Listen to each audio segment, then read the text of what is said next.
Dale fuerte el aplauso al Señor. ¿Cómo estás, iglesia, hoy?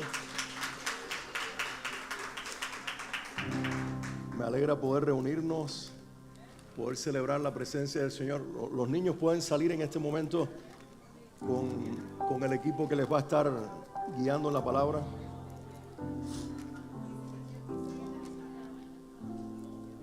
Dios te bendiga en esta mañana, cada uno de nuestros invitados. Otra vez más, bienvenidos. Y si la iglesia puede regalarles un aplauso.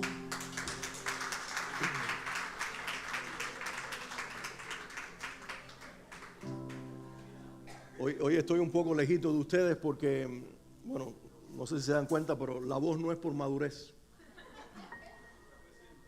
No es que estoy creciendo ni nada por el estilo. Iván, Jenny, qué bueno verlos, celebrar el milagro junto con ustedes. Por Jenny estuvimos orando después de dar a luz. Ella tuvo un proceso donde se vio limitada de caminar, pero gracias al Señor. Hoy estamos celebrando el milagro en persona aquí con nosotros. Un aplauso al Señor Jesucristo. Y felices de ver su bebé en brazos de su papá. Bendito sea el Señor. Estamos en la serie de perseverar hasta el fin. Jesús dijo, Mateo 24:13, el que persevere hasta el fin, ¿será qué? Dilo conmigo entonces, el que persevere hasta el fin será salvo. Como ensayo estuvo más o menos, pero ¿qué tal si lo decimos juntos? El que persevere hasta el fin será salvo. Por ahí no nos ponemos de acuerdo los cristianos con la interpretación de ese pasaje. Algunos dicen que la salvación será para el que persevera. Otros dicen que el que persevera está mostrando su salvación.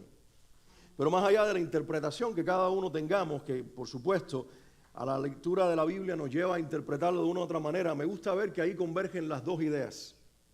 Que en ese río se une la voluntad de un Dios que persevera por ti. Por eso comenzamos esta serie hablando del Dios que persevera por nosotros, y luego está la decisión personal de cada creyente de perseverar a pesar de perseverar a pesar de que a veces el camino de la fe no es tan fácil como lo pintan muchos, no es tan fácil como nosotros no lo imaginamos. Mira lo que dijo este predicador del siglo XIX, Carlos Spurgeon, o Charles Spurgeon como se le llama en inglés. Él dijo algo que es muy valioso con lo que quiero comenzar hoy, y dijo lo siguiente: queridos amigos, la perseverancia no es la porción de unos cuantos, no es para los predicadores de la palabra exclusivamente, o para los líderes consistentes de la iglesia. Es la porción común de cada creyente en la iglesia. Alguien debería decir amén. Sin perseverancia no pueden ser salvos, y como deben ser salvos, habrán de perseverar por medio de la gracia divina. Aleluya.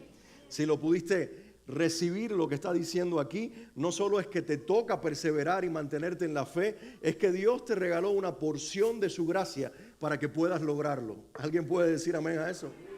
Es que cuando creíste, alguien vino a vivir dentro de ti para darte las fuerzas. Se llama el Espíritu Santo. ¿Alguien puede decir amén a eso? Y no solamente es que vino el Espíritu Santo, es que Él no te quitó la capacidad de poder tú decidir, no coartó tu libertad, sino que se une tu voluntad propia con la del Espíritu Santo y hacen equipo para poder permanecer en el camino. ¿Cuántos dicen amén a eso? David es un ejemplo que hemos visto desde la semana anterior, cuando hablamos de perseverar en el camino de la fe. Y estamos viendo el ejemplo de David en el Salmo 51. Recuerden que hicimos una pausa. Y hoy vamos a ver el resto del pasaje. Yo tengo muchas ideas y me voy a centrar en las ideas principales de los versículos que restan de los 12 primeros versículos del Salmo 51 que leímos hace una semana, que quiero compartir con ustedes. Pero quiero enfatizar esto. David es un ejemplo de que la vida cristiana y la perseverancia en la fe, principalmente, no quiere decir que ese es el fruto o el privilegio de los que siempre permanecen en una línea recta, ininterrumpida en el camino del Señor. La vida cristiana a veces nosotros la miramos de una forma incorrecta. Es como quien se casa.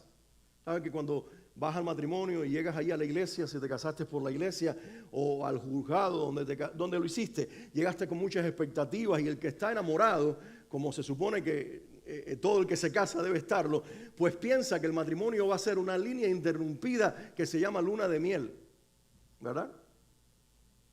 Y que eso va a ser así toda la vida.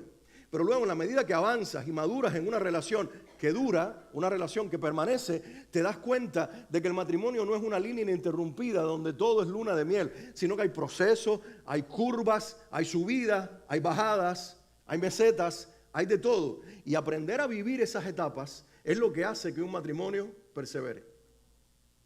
Algunos me llevan ventaja, por supuesto. Olgi y Jesús casi celebran su fecha de aniversario junto con Swanley y conmigo. Una diferencia de un día, pero sin embargo una diferencia de años. Ellos nos llevan ventaja, han perseverado más que nosotros. Pero Swanley y yo celebramos el 26 de diciembre, el 19 de diciembre pasado, 26 años de casado. Se dice fácil, pero vivirlo no es. Y esto es la conclusión a lo que yo he llegado. Es que nosotros somos felizmente incompatibles. Ese es el secreto de un matrimonio que perdura. Es entender que no somos iguales. Es entender que somos diferentes. Es entender que no nos parecemos. Es entender que respondemos diferente a muchas dinámicas de la vida. Pero es entender que hicimos un pacto el uno con el otro. Y si Dios está en nuestras vidas, los dos con Dios, de permanecer unidos y de en el camino no perder algo que nos va a distinguir por el resto de nuestra vida. Nos amamos y nos respetamos. Y lo mismo tienes que poner en tu relación con Dios. Qué lindo que dice Spurgeon que no es exclusivo de una casta especial dentro de la iglesia, predicadores y líderes, el perseverar, sino que todo creyente sincero, por humilde que aparentemente sea y anónimo que sea, Dios le dará su porción de gracia divina, poderosa, sobrenatural, para que puedas perseverar hasta el fin con el resto de los que han confesado el nombre de Jesús. ¿Cuántos dicen amén? Le dan un aplauso a la gloria de Dios, agradecen a Dios por su gracia, pero nos apretamos el pantalón, los cinturones y decimos, voy a permanecer porque mi voluntad está incluida y no excluida de esta ecuación. El Salmo 51 no solamente es un salmo de confesión de un hombre que pecó, es una lista de principios que sirven de clave y de secretos para que practiquemos todos los días de nuestra vida. Si lo ves de esta manera, vas a poder perseverar. La semana pasada vimos algunos detalles, como por ejemplo, David no dejó que su pecado afectara su visión del carácter de Dios.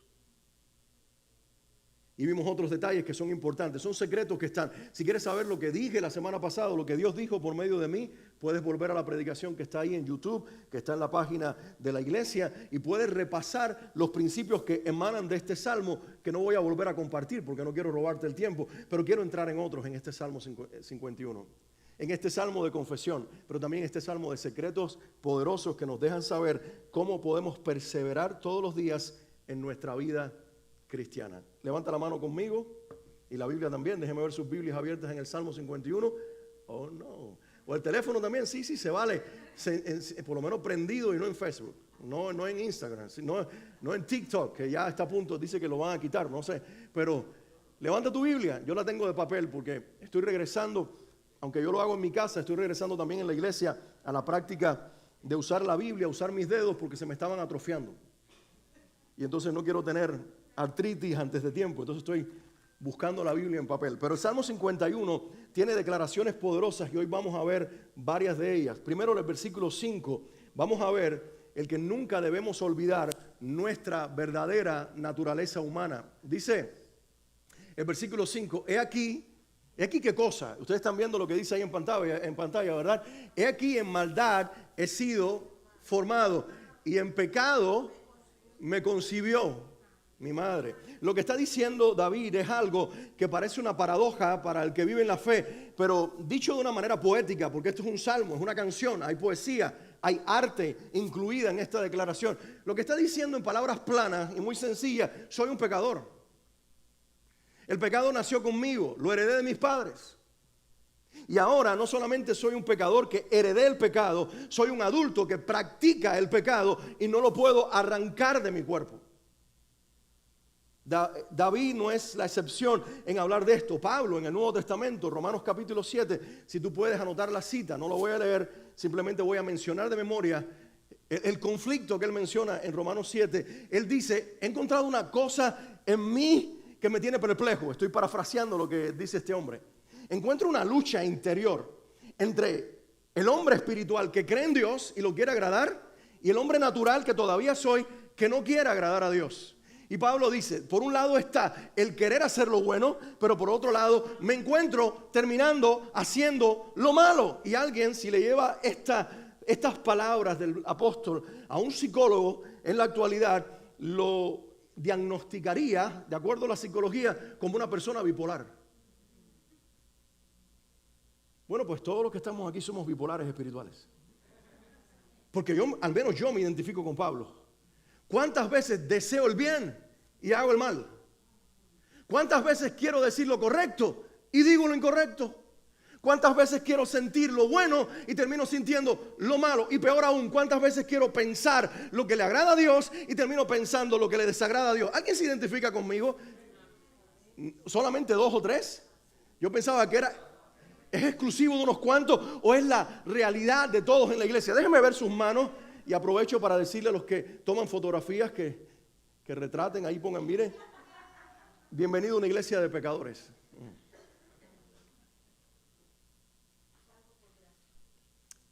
Hay una realidad doble en la vida del cristiano y por eso nos podemos confundir. Una cosa es lo que soy en cuanto a posición espiritual, la persona espiritual que soy, lo que Dios me nombró ser, lo que Dios dijo que eres en Cristo. Cuando tú confiesas a Jesucristo, el Señor deja de verte. Yo hace unos viernes atrás, puse un ejemplo donde podíamos ilustrar con ese ejemplo. No lo voy a hacer hoy porque no quiero tanta proximidad con las personas, pero lo que hacíamos era buscar a alguien que, en ese caso fue mi hermano Jesús, como lleva el nombre, pues lo usé como Jesús. Y al papá de Juni, a Rogelio, lo puse como Dios, porque tiene el pelo blanco y todo eso. Y a ella la puse como una pecadora. Pero resulta que cuando estaban separados y no podía haber una relación, aunque ella quisiera, por medio de la religión, de las buenas obras, del portarse lo mejor posible, siempre va a aparecer un pecado que descalifica al ser humano. Pero en medio de ese drama humano, de separación entre el ser humano, que a veces quiere acercarse a Dios, pero hay algo que lo estorba, se puso una persona en medio y se llama Jesucristo. Y Él se pone en medio cuando tú confiesas su nombre y tú le dices, yo quiero que tú seas el Salvador de mi vida. Alguien debería decir amén a eso. Y cuando Él se pone en medio de tu vida, entre tú y el Dios que es ahora por la fe, en el nombre del Hijo, tu Padre Celestial, Dios el Padre, al mirarte, ve a Jesús. Y por eso es que la Biblia dice que Dios nos llama santos. Lo cual quiere decir que somos apartados para Dios, diferentes. La Biblia dice que Dios nos llama perfectos en Cristo, lo cual quiere decir que estamos completos y estamos plenos. De hecho, la Biblia dice que estamos plenos en Jesucristo. ¿Por qué? Porque Dios te mira santo, perfecto y pleno. Di conmigo, soy santo, soy perfecto y soy pleno en Cristo Jesús. Pero ¿dónde ocurre todo eso? Donde no se ve, en el Espíritu. Pero aquí en esta carne hay un cuerpo que todavía está viciado. Por eso tu Biblia y mi Biblia, que es la misma, dice en Efesios 1:14 que tenemos una persona que está garantizando nuestra salvación hasta el final, que se llama el Espíritu Santo, que vino a vivir a nosotros cuando creímos en Cristo y que Él está ahí latente, trabajando con su gracia divina a favor de nosotros para al final redimir este cuerpo que todavía no lo es. Y ese poderoso momento y esa poderosa obra de Dios se llama la redención del cuerpo.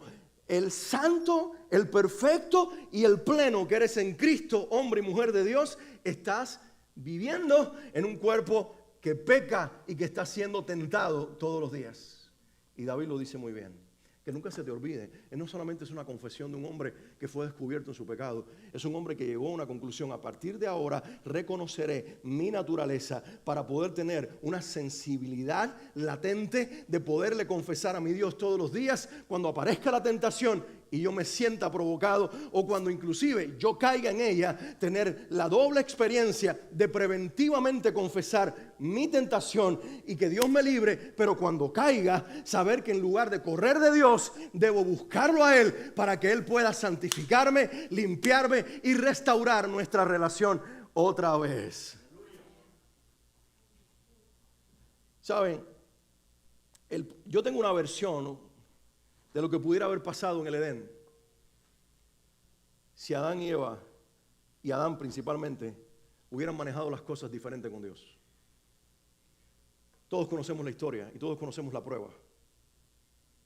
Hay un árbol en el medio del huerto junto al árbol de la vida, que es el del conocimiento y del bien y del mal. No comas de él, porque el día que de él comas, ¿qué? Morirás. Pero vino la serpiente, algunos dicen siempre la suegra, ¿no? Pero no era la suegra, era Satanás. Y le dijo a Eva todo lo que le dijo, le metió mentiras con respecto a Dios, le sembró la duda y le sembró el orgullo de ser igual a Dios. Y Eva terminó comiendo la fruta. Pero Eva, cuando comió la fruta, comió seducción. Y fue a donde estaba su marido, que ya era sumamente atraído por ella, y usó ese poder que la mujer tiene de ser atractiva al hombre, y en este caso, no solamente atractiva, sino amada por Adán, y sedujo a su marido. Y él también, ayúdenme con los teléfonos si pueden, no hay problema que suene en algún momento, pero si te das cuenta, ponlo en vibrador para que no interrumpan la prédica. Pero no hay problema en que suenen, eso puede pasar, pero si puedes ponerlo en vibrador, al menos mi teléfono tiene una teclita al lado que inmediatamente lo puedo cambiar. Ahora, Adán comió de la fruta. Inmediatamente que comió, ¿qué escucharon ellos en el huerto? ¿Alguien se acuerda? Bueno, primero dice la Biblia que cuando se miraron sintieron vergüenza, porque estaban desnudos. Y ellos buscaron algunas hojas y se hicieron su propia ropa con las hojitas de aquella planta. Pero luego inmediatamente, ¿qué escucharon en el huerto? Pregunto otra vez. Los pasos de Dios. Escucharon que Dios venía caminando en el jardín y que Dios los estaba buscando. ¿Y qué hicieron Adán y Eva? Se escondieron detrás de un árbol. Creo que ahí es donde empieza a complicarse la historia. Y que si ellos hubieran tenido o tomado una decisión diferente, las cosas hoy hubiesen sido distintas. Estaríamos en Edén. Mira lo que estoy diciendo. Con todo y que hubieran comido la fruta, estaríamos en Edén. Porque cuando Dios le dice, Adán, ¿dónde estás? Le dice, Señor, y sale detrás del árbol. Me escondí porque vi que estaba desnudo y tuve miedo. De la mujer tuve vergüenza, pero de ti tuve miedo. Adán, ¿quién te enseñó que estabas desnudo? ¿Y qué dijo Adán? La mujer que tú me diste. ¿Sabes qué debía decir en aquel momento? Señor, lo que hizo que yo me diera cuenta que estaba desnudo, tuviera esta vergüenza y sintiera miedo de ti, fue que hice lo incorrecto. Mordí de la fruta, te desobedecí, perdóname. ¿Sabes qué hubiera hecho Dios? Lo mismo que hizo después. Tomaría un cordero, pero no solo para cubrir superficialmente y físicamente la desnudez del hombre y la vergüenza del ser humano, sino para redimirlo en aquel mismo instante y decirle, hoy pongo la culpa de ustedes sobre este cordero y vamos a comenzar esta relación de nuevo aquí en el Edén. Claro, Dios sabía de antemano que eso no iba a suceder y por eso desde la eternidad tenía a Jesucristo preparado para redimirte. Déjame decirte esto, Jesús no es el plan B de Dios, Jesús es el plan A de Dios. Porque Dios sabía que el ser humano no tenía la capacidad inherente a sí mismo de poder decir de corazón, he pecado. Mis hermanos, las cosas hubieran sido distintas si Adán hubiese asumido la responsabilidad y no hubiese culpado a Dios. Y tú dices, no culpó a Dios, culpó a la mujer que tú me diste. Al final del día, cuando nosotros no asumimos responsabilidad y culpamos a alguien más, estamos culpando a Dios. Hoy la gente está peleándose por quién es el culpable de los fuegos en California. ¿Será el gobernador Gavin Newsom? ¿Será la agenda demócrata? ¿Serán los enemigos del partido que reina o gobierna en el país? ¿Será la economía? ¿Será el próximo presidente? ¿Será un rayo? ¿Serán los extraterrestres? ¿Será Dios? Y ninguno decimos, somos nosotros. Los culpables somos nosotros. La culpa es mía. bastemos de echarle la culpa a los demás, porque culpar a otros es culpar a Dios, es no asumir nuestra responsabilidad. Y esa es la actitud que separó al hombre de Edén y lo sacó al ser humano del lugar de la perfección y de la perfecta comunión. Pero vino Jesucristo para devolverte el entrar a ese lugar espiritual donde Dios y tú puedan tener una relación a pesar de tu corazón y el mío que están torcidos y de este cuerpo que alberga el pecado y es material tentable. Nunca olvidemos que somos pecadores en nuestro cuerpo, y vivir de esa manera nos sensibiliza para asumir responsabilidad delante del trono, confesar nuestra maldad y poder ser perdonados. Segundo que quiero resaltar en este día es la necesidad de la sinceridad con Dios, de saber que Dios está en los lugares más íntimos, en los momentos más íntimos de nuestra vida, y sencillamente entender que Dios ama la honestidad y la sinceridad. Mira lo que dice el versículo 6 del Salmo 51. ¿Lo tienen todavía abierto o cerraron la Biblia? No, espero que se queden ahí porque seguiremos recorriendo hasta el final varios versículos de este Salmo. Versículo 6 dice: he aquí, ¿tú amas qué? Tú amas la verdad en lo íntimo, y en lo secreto me has hecho comprender sabiduría. Hay lugares donde ni la gente más cercana a tu vida, tu esposa, tu esposo, por ejemplo, tus hijos, no entran. Hay momentos en tu vida en los que ellos no están y estás tú sola, estás tú solo, aparentemente. Pero en cada uno de esos lugares y en cada uno de esos momentos, cuando nos creemos solos, no estamos solos. Dios está allí. Dios está contigo y conmigo en los lugares y en los momentos más íntimos de nuestra vida. Por lo tanto, no podemos jugar al juego de la mentira con Dios. El salmista dice: tú amas la verdad en lo íntimo. Señor, no quiero falsificar mi experiencia contigo. No quiero decirte que no estoy mirando lo que estoy mirando, que no estoy haciendo lo que estoy haciendo, que no estoy yendo a donde estoy yendo, porque tú estás donde yo estoy. Mi mamá, cuando yo comencé en los caminos del Señor, tenía 16 años. Muchas cosas cambiaron en ese momento de mi vida, muchas no. Y una de las que no cambió es que no cambié de amigos, porque habíamos crecido juntos en un barrio donde todos vivíamos relativamente cerca en la misma calle. E inclusive mis amigos se sentían de alguna manera, sobre todo los de mi barrio, se sentían bien con la idea de que hubiese cristianos en el grupo, porque desde que teníamos 6, 7 años, uno de nuestros mejores amigos era el hijo del pastor de la iglesia que quedaba en nuestra calle, que después llegó a ser mi pastor y llegó a ser mi iglesia. Así que cuando yo me convertí en cristiano, para ellos era normal, porque ya inclusive hasta teníamos un hijo de pastor en el grupo. Y cuando entré en la vida cristiana y comencé en la vida de fe, mi mamá me dio un consejo, porque sabía que iba a seguir con mis amigos y que muchas de sus decisiones y de sus propuestas no eran las mejores. Y hasta el día de hoy me marcan esas palabras.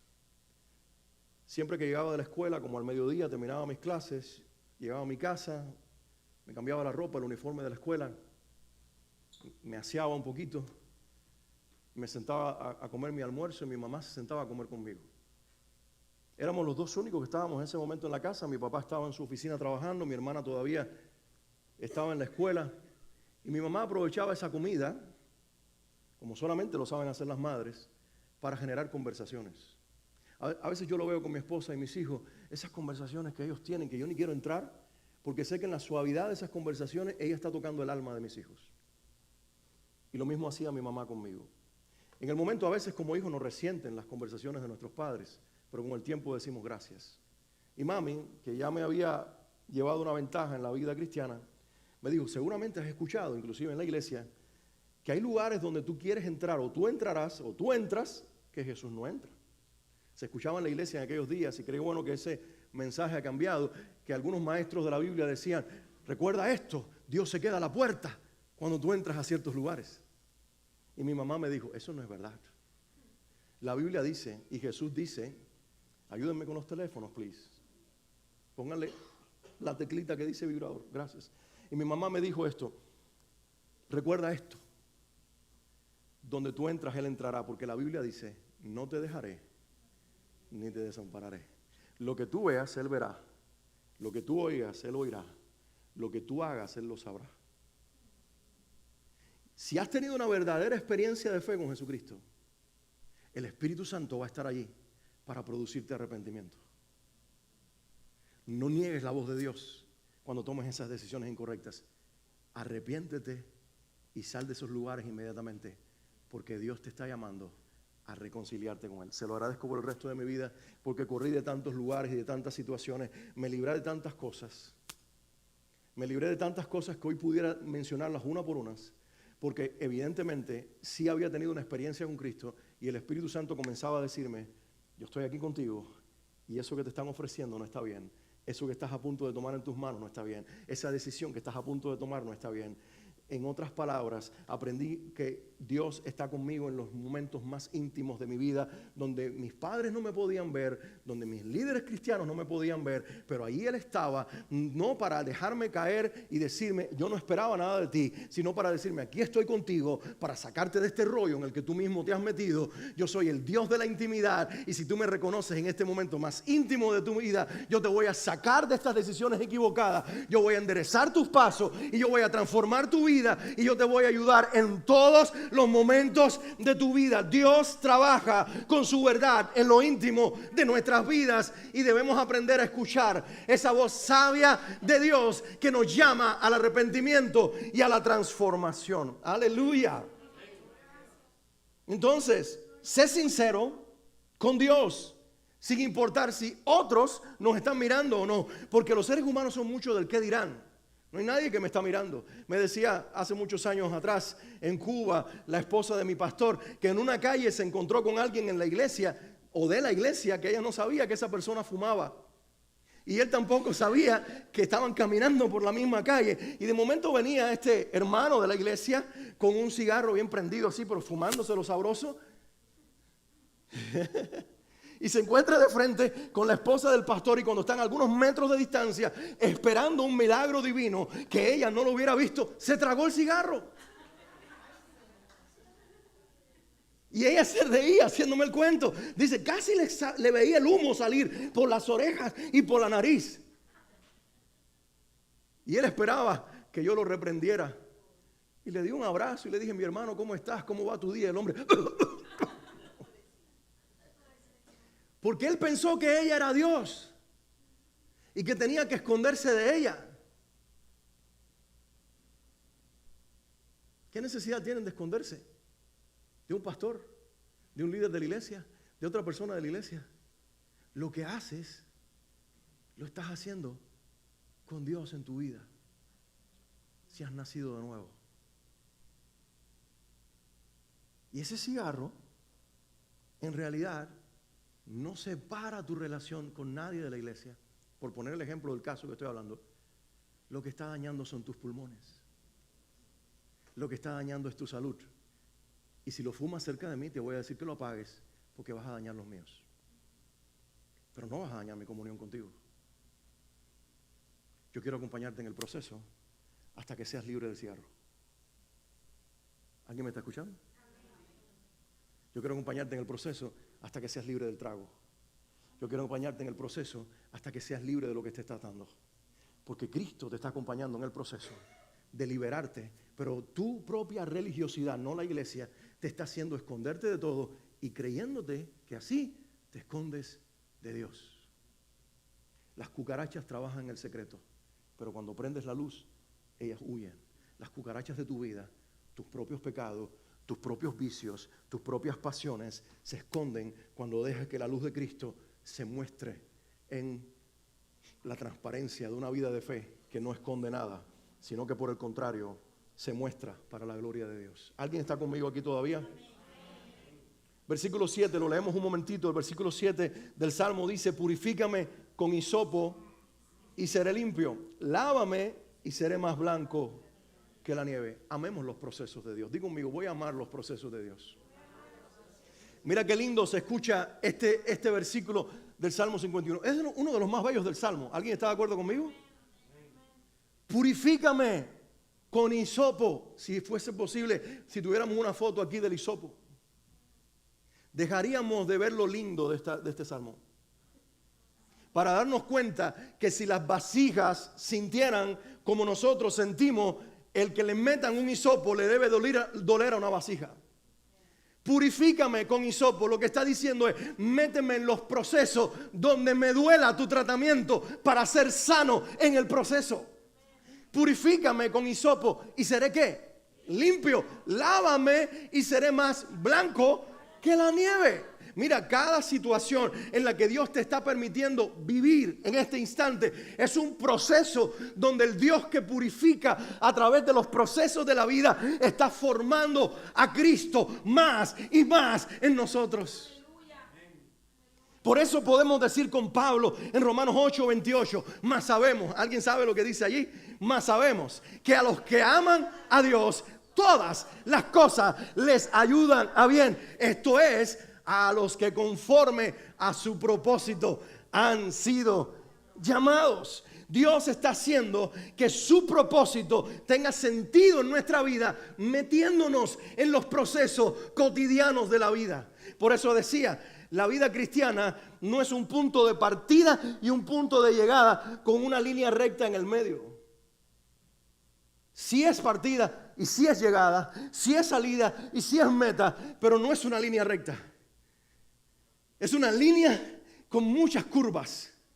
Hay momentos en que decimos, wow, si esto sigue así, me será fácil la vida cristiana. Y de momento, una curva. Y las curvas de la vida son muy peligrosas. Y no solamente luego una curva, una pendiente. Y las pendientes quieren decir ascendamos. Y yo escucho mucho los predicadores que dicen, vamos a subir de nivel. ¿Lo escuchan? Le deberían también decir a la gente que subir de nivel es muy peligroso. Porque las pendientes son muy peligrosas. ¿Alguna vez has estado en una pendiente de la cual decidiste no seguir? De esas carreteras en la vida que son cuesta arriba y que lo que tienes al lado es un barranco. Me pasó una vez así con mi familia, manejando en una carretera en otro país, en Portugal, Lisboa. De Lisboa a un lugar donde hay unas edificaciones preciosas. Íbamos subiendo montaña arriba y de momento empezamos a decir, los camiones venían de frente, el cálculo del tiempo se iba haciendo cada vez más largo, nos teníamos que regresar a Madrid en unas horas y yo tenía que manejar de regreso y a mitad de camino le dije a mi familia, no vamos a llegar. Después me alegro, porque realmente lo que íbamos a ver estaba lleno de símbolos de satanismo y un montón de cosas que arquitectónicamente estaban bellos, pero espiritualmente estaban oscuros. Se van a abandonar en esos casos. Pero ¿sabe qué he aprendido? Que mi cobardía al timón de la vida no puede ser igual que la que tengo al timón de un carro. Me tengo que quedar en las pendientes de la vida cristiana. Pero la buena noticia no es que estoy solo. El Espíritu Santo está conduciendo conmigo. Y Él me dice, te va a doler, te vas a preocupar, vas a atemorizarte, vas a pensar que te vas a caer, vas a pensar que vas a perder la vida en el intento. Pero yo te digo algo. Yo corrí el camino por ti, dice Jesús. Ya yo llegué a la meta. Yo asfalté esta ruta con mi sangre.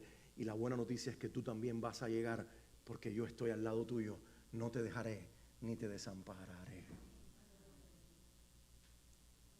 Hay momentos en que no solamente hay subidas preocupantes y peligrosas. Hay bajadas que son caídas estrepitosas. Y qué triste es cuando un cristiano que estaba arriba se cae. Pero a veces lo mejor que le puede pasar a una persona que cae es caer.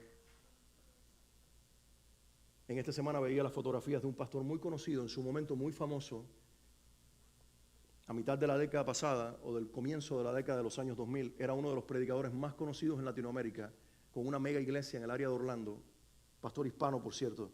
Era impresionante ir allí a las conferencias que se daban en ese lugar y ver cómo la policía tenía que manejar el tráfico, porque había más tráfico en ese lugar donde estaba la iglesia que posiblemente en el downtown de Orlando. No digo el de Disney, pero sí el de Orlando. La iglesia estaba abarrotada, las conferencias eran internacionales, tenía audiencias en todos los países, estaba en canales cristianos por todas partes. Pero en el año 2009, este predicador famoso, reconocido, con una palabra poderosísima, porque un predicador de una buena palabra, se paró frente a su congregación un día de las madres, mayo del 2009, para confesar lo que días antes se había hecho público en un círculo más íntimo de pastores amigos y de miembros y líderes de su iglesia, que por 2 años había tenido una relación extramarital y por esa razón estaba abandonando el pastorado. Un hombre que estaba en la cima, que había escrito libros de cómo ser como las águilas y volar y remontar el vuelo, y que estaba apasionado con mostrarle a los demás lo que significaba vivir una vida de fe en las alturas, ahora estaba caído como si fuera un polluelo que no podía volar. Pero esta semana lo estaba viendo junto a su esposa, con la que restauró su matrimonio, sus 2 hijas, sus nietos, celebrando el lanzamiento de un libro acerca de la gracia y el poder de Dios. Y estaba diciendo, Señor, gracias, porque ese hombre subió y tal vez lo hizo por tu gracia, pero cuando llegó a la cima se creyó que había llegado por él, y ahí lo dejaste que se cayera estrepitosamente para no dejarlo en el suelo, sino para levantarlo transformado y para levantarlo para tu gloria y para la vida que quieres mostrar de Jesús por medio de él. Ese es Cristo. No deja a nadie caído. 7 veces, dice la Biblia, el justo cae y se levanta. Y ese número no es un número cerrado, es un número perfecto, es indefinido. Habla de cuantas veces sea necesario. Él te va a tender la mano y Él te levantará para que no te quedes caído, ni te quedes caída. Pero es necesario amar a Dios en lo íntimo, amar los procesos de Dios, reconocer nuestra humanidad. Y esto que también quiero decirte ahora, desear más que nada escuchar la voz de tu Padre. Tiene que haber un anhelo, lo decía Yexenia hace un momento atrás, tiene que haber un anhelo, lo decía Juni, tiene que haber un anhelo. Tiene que haber un anhelo en nosotros. Yo cuando estoy lejos de mi casa, anhelo escuchar la voz de mi esposa y la voz de mis hijos. Anhelo tenerlos cerca, poderlos abrazar. Cuando no puede ser por la distancia, cuando tengo que irme por unos días de mi casa, o quizás porque estoy enfermo y no quiero contagiarlo y tengo que mantener distancia, yo anhelo tenerlos cerca porque son la gente que amo. Pero ¿sabes qué? De la misma manera y aún más, yo anhelo la voz de mi Padre Celestial. Hay momentos en que no escucho la voz de Dios. Pero alguien me enseñó una clave. ¿Quieres escuchar a Dios? ¿Quieres que Dios te hable? ¿Les ha pasado a ustedes? ¿Quién quiere que Dios le hable? Y me dijo un viejo predicador, abre tu Biblia y léela. Y ya Dios te habló. Pero no lo escucho. Ábrela otra vez y ahora léela en alta voz. Y ya lo escuchaste. Deja el misticismo y vuelve práctica tu fe. Porque Dios te está hablando todos los días. Se encerró en 66 libros para que no te faltara revelación. Alguien contó las tantas veces en la Biblia que aparece la palabra no temas y encontró que hay 365 declaraciones, una para cada uno de nuestros años. Y lo que me encanta de Dios es que el calendario de Dios tiene 360 días, que es el de Israel, y Él añadió 5 más, por ti y por mí, que somos gentiles. Hay más de 3,000 promesas en la Biblia y todas cobran vida una y otra vez en nuestras vidas. Hay un sinnúmero de amonestaciones, de mandatos, de exhortaciones, y todos suman la voz de tu Dios que te ama y te dice, este es mi manual para ti. Si lo vuelves vida, créeme que mi voz todos los días se escuchará en tu alma, mi palabra estará latente en tu espíritu. Te leo el versículo 8, que dice así, hazme oír gozo y alegría, y se recrearán los huesos que has abatido. En el Salmo 32, que es un salmo paralelo a este, David llega a reconocer que sus huesos, físicamente hablando, se estaban consumiendo, que la falta de confesión de su pecado lo estaba matando físicamente. Porque, para que lo entiendas, nosotros somos la suma de 3 áreas que suman al ser humano: el espíritu, el alma y el cuerpo. Lo que esté mal afecta a lo otro. Si tú estás mal físicamente, te vas a deprimir emocionalmente. Si tú estás mal emocionalmente, te va a afectar físicamente y espiritualmente. Pero si estás mal espiritualmente, te va a afectar el alma y te va a afectar el cuerpo. Y hay enfermedades, hay gente enferma en la actualidad por pecados no confesados. La Biblia lo dice. Santiago capítulo 5. Traigan al enfermo, únjalo con aceite. Y la oración de fe sanará ¿a quién? Al enfermo. Pero luego, ¿qué dice? Y si hubiere cometido pecado, le serán perdonados. ¿Sabe qué está diciendo? Que algunas enfermedades son el producto de... Ahora, no pienses que te enfermaste porque tuve un virus esta semana. No fue por mi pecado. Tal vez por el de otro que me tosió cerca. Pero yo no voy a estar... Pero hay momentos en tu vida en que Dios te dice, hello, estás ahí. Estás ahí porque pecaste. ¿Y sabes qué tengo que hacer? No ponerme orgulloso y pelear con Dios. Decirle, verdad, Señor, perdóname. ¿Sabes qué va a hacer tu Padre? Va a soplar vida, va a soplar su aliento, te va a restituir, te va a restaurar, te va a levantar. Y tu sanidad va a ser el trofeo de la gracia y de la gloria de Dios. Esa es la bondad de tu Cristo. Y la iglesia tiene que tener ese ministerio de restauración para participar con el Espíritu Santo, sanando inclusive a aquellos cuyas enfermedades son el producto de sus pecados. Pero el versículo 8 que leemos dice, hazme oír gozo y alegría. Que hay gente con problemas de depresión y ansiedad en la iglesia muy fuertes. ¿Y sabes qué es lo que pasa? Que estás viendo más TikTok que leyendo Biblia. Estás viendo más YouTube que leyendo palabra de Dios. Estás más en Facebook que leyendo palabra de Dios. Y muchas veces eso te deprime. Es fuego, es casa, es Mel Gibson, es la casa de fulano. Mire, son millonarios, la van a reconstruir. Y si alguno no tiene para reconstruir, Dios proveerá. Pero tú estás, sí, es bueno orar, Dios ten misericordia. Si tienes dinero, dona. Pero estás tú en las tragedias de las noticias todos los días, en lugar de llenarte de la alegría y el gozo que genera la palabra, para que cuando la gente en la tragedia aparezca en tu camino, se llene de la palabra viviente que ahora eres tú, que puede darle esperanza de un Dios que reconstruye todas las cosas y lo hace nuevo todo para el que confía en Él. Aleluya. Hazme oír gozo y alegría y se recrearán los huesos que has abatido. Aleluya. Señor, quiero escuchar tu voz todos los días. Quiero ir a tu palabra. No tengo excusa. Me diste esta revelación. Quiero ir a ella, alimentar mi alma, llenarme de ti.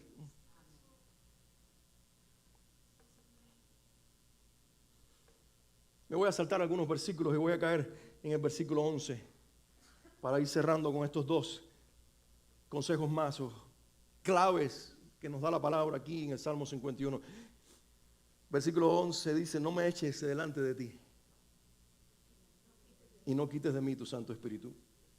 ¿Alguno de ustedes se ha sentido a veces así? Que le hemos fallado tanto a Dios que tú dices, déjame decirle antes de que se le ocurra que no me vote. Porque yo leí la Biblia y dice pero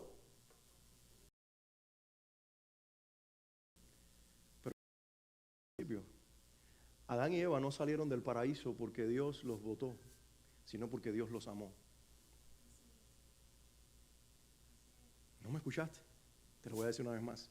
Adán y Eva no fueron sacados del paraíso de Edén porque Dios los odió, sino porque Dios los amó. ¿Y de dónde saco esa conclusión? ¿Sabes qué dijo Dios antes de sacarlo? Tenemos que sacar al hombre del jardín donde lo hemos puesto para que no tome del árbol de la vida y viva para siempre. ¿Sabes lo que está diciendo Dios? Hay una tragedia en el corazón del ser humano que es el pecado. Y si el hombre llega a tomar del árbol de la vida y comer el fruto que hace que lo viva para siempre, el ser humano va a vivir en esta tragedia por el resto de su vida. Dolores, enfermedades, tal vez no muerte, pero dolores, enfermedades, asesinatos, envidia, celo, carencia, enfermedades, fuego, esto, terremotos. Y te imaginas esto toda la vida existiendo una y otra vez. Va a llegar un momento en que no celebramos el año nuevo, que queremos que no se acabe esto. Vamos a decir, por favor, no quiero vivir eternamente. La muerte es el regalo de la gracia de Dios para que puedas comenzar la vida otra vez a la manera de Cristo de una forma perfecta. ¿Alguien puede celebrar eso conmigo? Salir de Edén no fue una mala noticia, fue la declaración de la gracia de Dios. Tengo un cordero en el tiempo que entrará en la historia, morirá en una cruz, te restaurará en la relación conmigo y te devolverá a casa, ya no viviendo tu mediocridad, ni tu tragedia, ni tu pecado, sino restaurándote a la plenitud y a la perfección, para que no seas víctima de tus malas decisiones nunca más.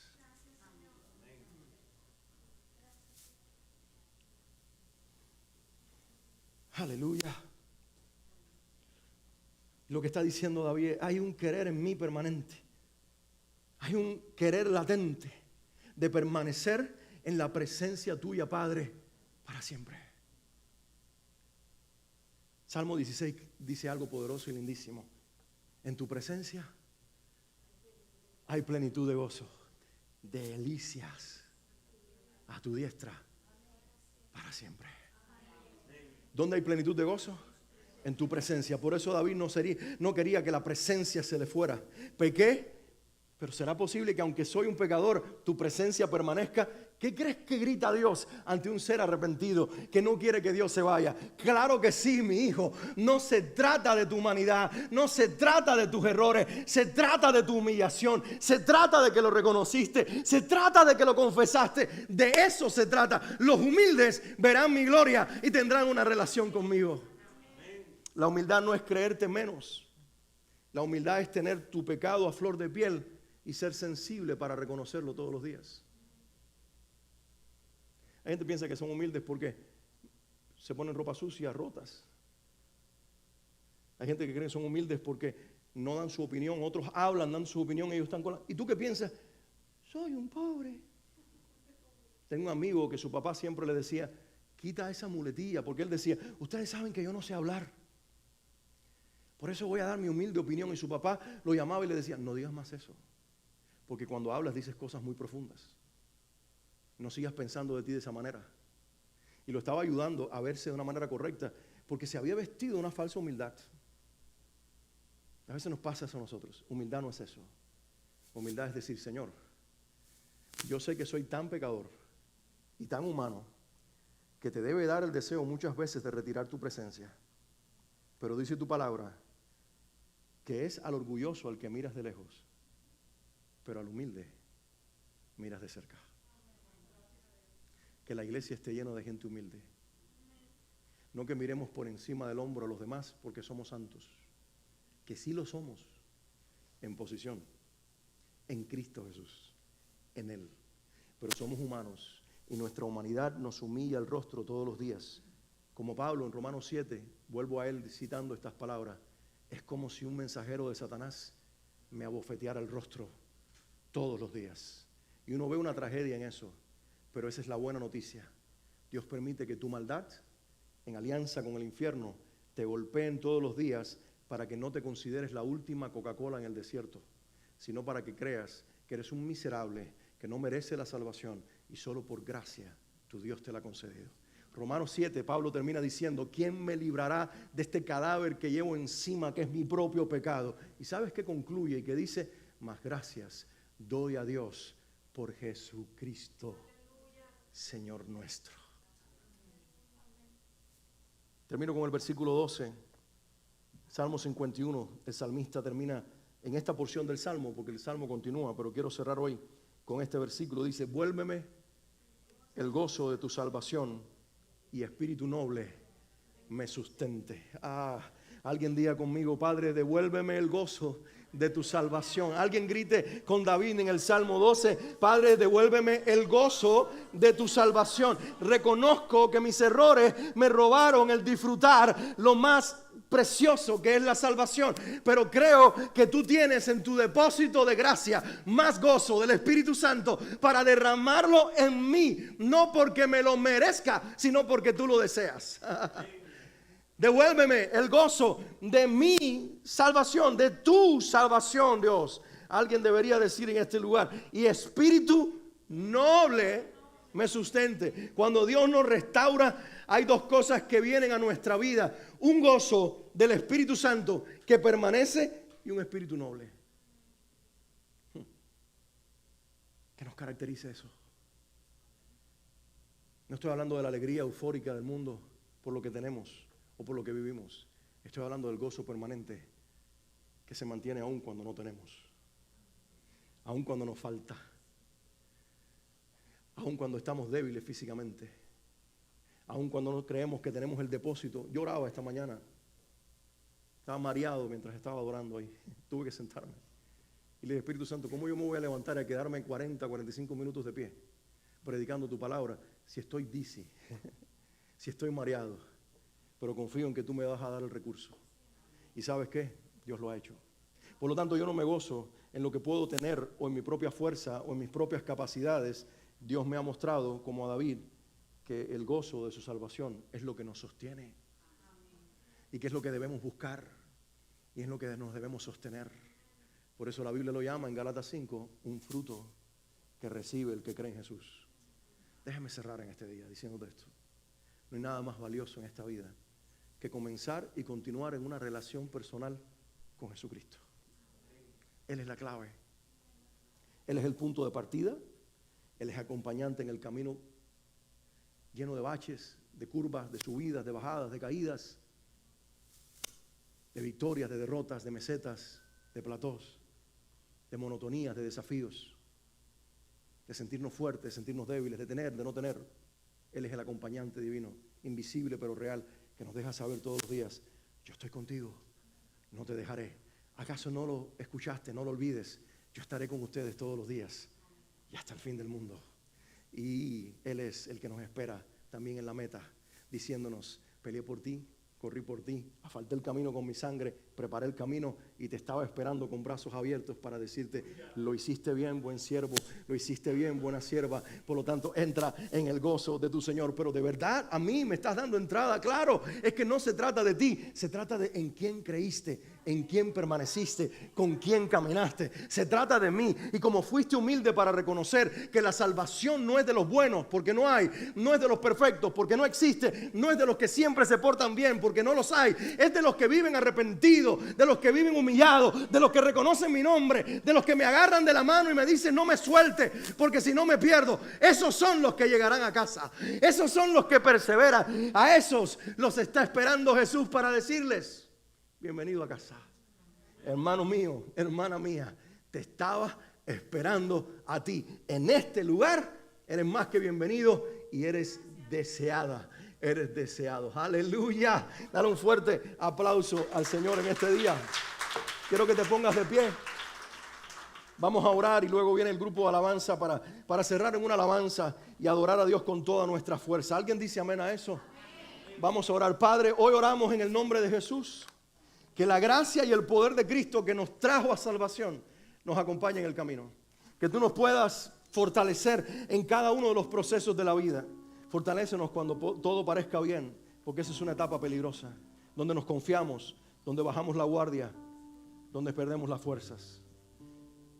También fortalécenos en los momentos de subidas, donde nos faltarán las fuerzas, donde vamos camino arriba. Ayúdanos cuando lleguemos a la cima en los distintos procesos de la vida.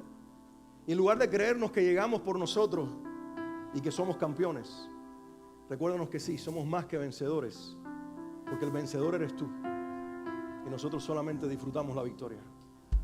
Ayúdanos cuando en las pendientes y en las caídas nos parezca que es imposible continuar. Ayúdanos en las mesetas de la vida cristiana, cuando la monotonía nos gane, cuando ya no querramos orar, cuando no tengamos fuerza para leer tu palabra, cuando lo mismo se convertirá en nuestro peor enemigo. Ayúdanos también en esos procesos. Ayúdanos, en fin, en cada una de las etapas. Sea que vayamos cuesta arriba o cuesta abajo, o estemos atrapados en el estancamiento, en el plató, en la meseta de nuestras vidas. Recuérdanos que en cada proceso y en cada etapa estás tú. Ábrenos los ojos y aumentanos la fe para ver la meta en la distancia y verte a ti esperándonos en la meta con los brazos abiertos y recordándonos que ya lo hiciste posible, que el camino es nuevo y vivo y fue abierto con tu sangre. Por eso a ti las gracias, Jesús, porque esta vida se comienza en ti, se vive en ti y se triunfa en ti. A ti la gloria, Jesús. Amén y amén.